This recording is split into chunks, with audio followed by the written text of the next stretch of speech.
Lagi ya, Pak Bondan di sini akan mengetengahkan kelanjutan yang kemarin, yaitu tentang norma. Pada kesempatan kedua ini, kita masih ada kelanjutannya yang materi kemarin yang disampaikan Pak Tian, yaitu tentang norma. Pada kesempatan ini, kita nanti akan mengklasifikasikan macam-macam norma. Untuk itu, saya kemukakan tujuan pembelajaran pada pertemuan PJJ hari ini, yaitu tujuannya adalah kalian semua, para siswa, dapat menampilkan, kemudian awalnya dengan memahami, yaitu pengetahuannya dapat memahami, mengklasifikasi macam-macam norma. Itu tujuan yang ketiga, KI 3, yang keempat yaitu nanti menerapkan, menampilkan, yaitu sikap disiplin dan taat terhadap peraturan yang berlaku atau norma. Itu ya. Ini tujuan pembelajaran. Maka untuk menerapkan nilai dan karakter, kalian semua harapannya sebagai anak STJ dan sebagai warga negara yang baik, yaitu memiliki keutamaan, yaitu nilai kedisiplinan. Di nilai Tarakanita ada yang namanya nilai kedisiplinan. Maka dari itu kita harus mengungkapkan konsepnya dulu. Apa itu norma? Norma di sini dari kata pengertiannya ya, dari suatu bahasa asing. Awal katanya adalah norm. Dalam bahasa Latin itu norm ya, atau dalam bahasa Arab namanya kaidah atau aturan. Kalau dalam bahasa Jawa namanya tata atau toto. Nah, orang yang teratur biasanya hidupnya tertata. Dalam norma ada dua macam, yaitu berupa perintah dan berupa larangan. Perintah itu artinya suatu kewajiban bagi seseorang untuk berbuat sesuatu yang dipandang baik, karena dampaknya yaitu berakhir dengan positif atau baik. Sedangkan larangan itu suatu kewajiban seseorang untuk berbuat tidak yang dilarang atau sesuatu yang dipandang yang tidak baik, karena dampaknya tentu saja yang menyertai nanti negatif. Jadi itu dua isinya ya. Jadi kesimpulannya adalah norma atau kaidah isinya adalah ketentuan yang berisi perintah dan larangan, atau perintah atau larangan yang mengatur tingkah laku manusia dalam masyarakat. Jadi ya anak-anak, kesimpulannya itu. Maka untuk membedakan contoh perintah dan larangan, bisa dilihat di gambar ini. Contoh larangan. Larangan itu biasanya ada kata dilarang, jangan, atau no, atau don't. Ya, umpamanya dilarang buang sampah sembarangan, atau no smoking. Ya, itu berarti larangan ya, karena dampaknya kalau melanggar itu tentu saja biasanya kalau di pom bensin, kalau dilanggar ya, ada akibat yang menyertainya atau dampak yang menyertainya. Itu larangan-larangan contohnya itu ya.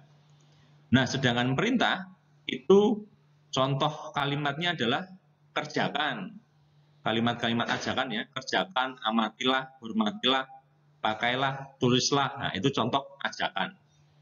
Jadi bisa berupa menyuruh seseorang bertindak sesuatu yang diharapkan. Itu ya, itu kalimat atau kata larangan dan perintah. Untuk rambu-rambu lalu lintas bisa dilihat di sini. Kalau rambu perintah itu biasanya berwarna biru. Ya, umpamanya parkir itu warnanya biru ya. Itu perintahnya untuk parkir di situ. Kalau larangan itu biasanya rambunya berwarna merah.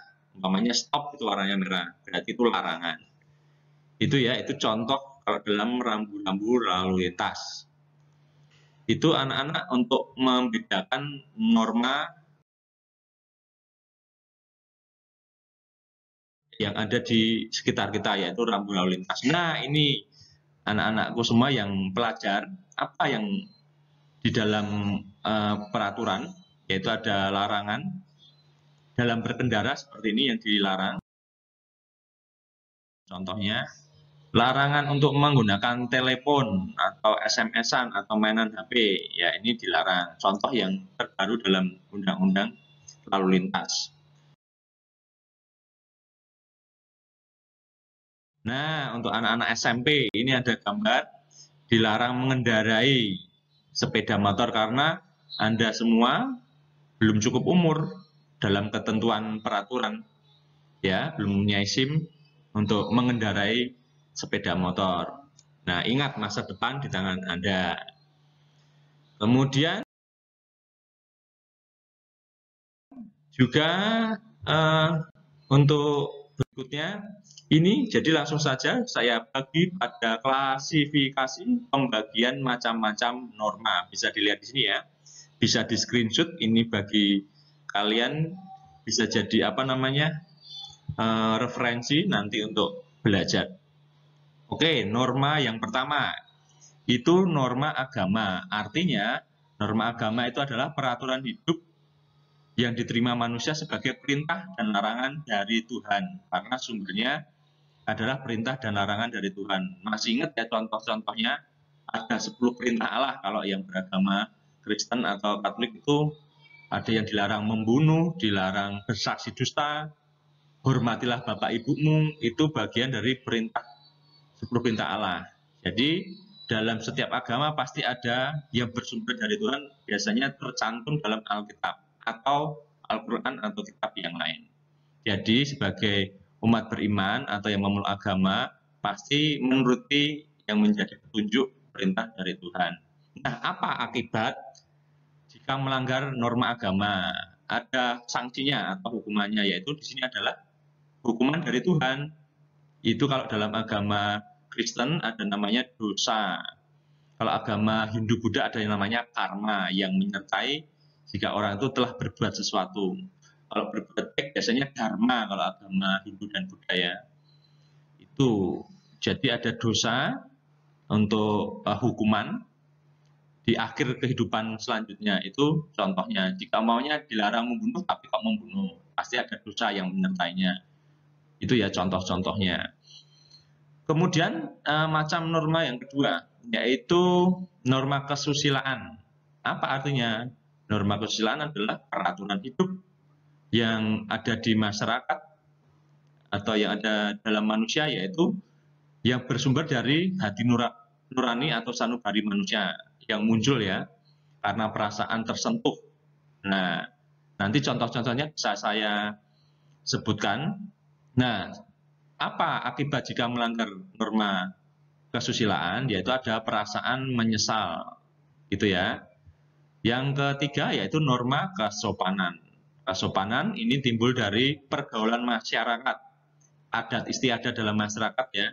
Jadi ukuran sopan dalam masyarakat tertentu berbeda-beda. Umpamanya sopan dari masyarakat Yogyakarta ada namanya unggah-ungguh, adat istiadat dan kebiasaan. Umpamanya kulon permisi, itu bagian dari kesopanan. Apa akibat jika melanggar norma kesopanan ini? Tentu saja akan dicela atau dikucilkan bahkan. Itu namanya berupa sanksi sosial. Itu ya anak-anak.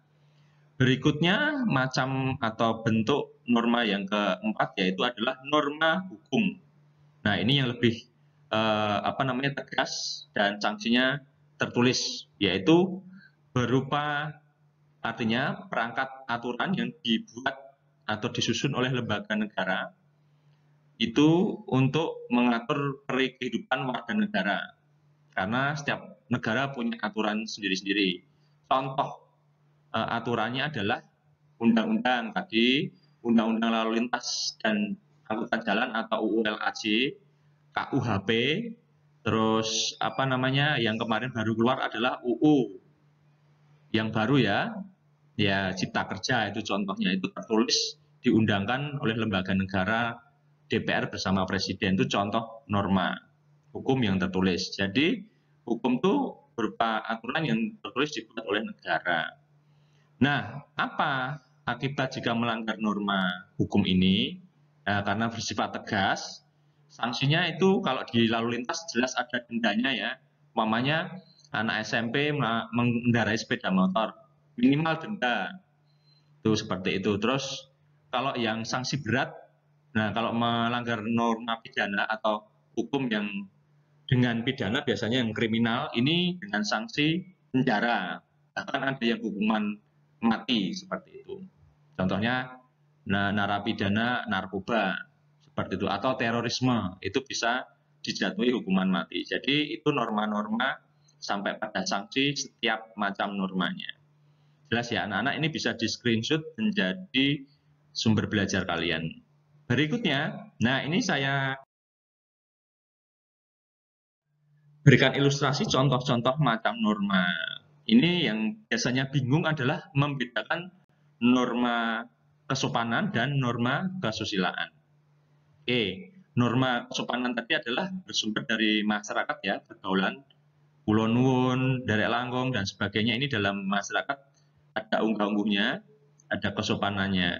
Gitu ya, yang di atas ini, gambar yang di atas, ini adalah pergaulan manusia. Jadi kalau kita berrelasi dengan orang tua ada unggah-ungguhnya, sopan santunnya. Nah, yang di bawah ini yang bersumber dari hati nurani. Contohnya, jika di halte menemui ada ibu yang sedang hamil, kemudian kamu hanya mainan HP, berarti belum terbentuk hatinya untuk secara kesusilaan untuk mempersilahkan duduk. Nah, contohnya itu. Kalau punya norma kesusilaan, artinya mempersilahkan karena terbentuk hati nuraninya untuk bersikap memberikan kesempatan kepada orang lain untuk duduk. Contohnya seperti itu. Nah, yang lain contohnya adalah bersikap jujur. Jujur itu bagian dari hati nurani juga. Makanya memilih untuk ya atau tidak, nyontek atau tidak, itu bagian dari hati nurani untuk diuji bahwa kamu itu punya memutuskan hal yang benar. Itu ya. Itu contohnya tentang norma kesusilaan. Jadi kalau sopan santun itu bersumber dari masyarakat, ukurannya masyarakat yang menilai, dan yang memberikan sanksi adalah sosial, bahwa kamu itu sopan atau tidak. Oh, anak ini orang di sopan santun, berarti yang menilai adalah masyarakat. Nah, kalau yang kesusilaan, yang membuat ukuran nilai nanti hati nurani, yaitu berupa menyesal, terus kemudian hari akan harapannya tidak berbuat demikian, karena setiap manusia pasti akan mengalami perubahan sikap. Harapannya kamu pun juga lewat pendidikan ini pun tidak hanya dalam teori, tapi dalam keseharian juga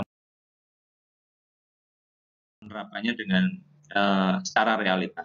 Nah, berikutnya, apa fungsi dan arti penting norma aturan dalam masyarakat? Fungsinya ada 3 di sini ya, bisa di screenshot, yaitu fungsi yang pertama, yaitu sebagai pedoman dalam bertingkah laku. Maksudnya apa? Norma itu memuat aturan tingkah laku masyarakat dalam pergaulan sosial. Jadi hubungan antar manusia, relasi itu ada saling menghormati dengan adanya aturan yang telah dibuat, ya, supaya tidak saling mengganggu. Yang kedua, menjaga kerukunan antar anggota masyarakat. Maksudnya apa? Norma mengatur agar perbedaan dalam masyarakat tidak menimbulkan kekacauan atau ketidaktertiban. Umpamanya di lalu lintas ya, kalau diatur ada merah, ada hijau, itu artinya supaya teratur. Itu ya, singkatnya seperti itu. Yang ketiga, sistem pengendalian sosial supaya tingkah laku manusia masyarakat diawasi dan dikendalikan oleh aturan yang berlaku. Itu ya, ada pengendalian sosial di sana supaya terjadi kehidupan masyarakat yang harmonis dan stabil. Nah, apa arti penting terciptanya suatu adanya norma apa anak-anak?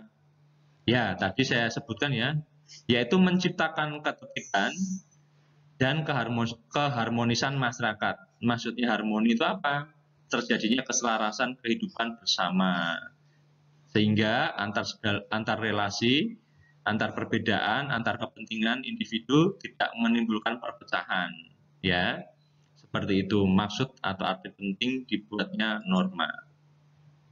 Nah, kalau dibalik, saya bertanya, apa yang terjadi jika suatu masyarakat atau negara tanpa norma? Apa, ayo?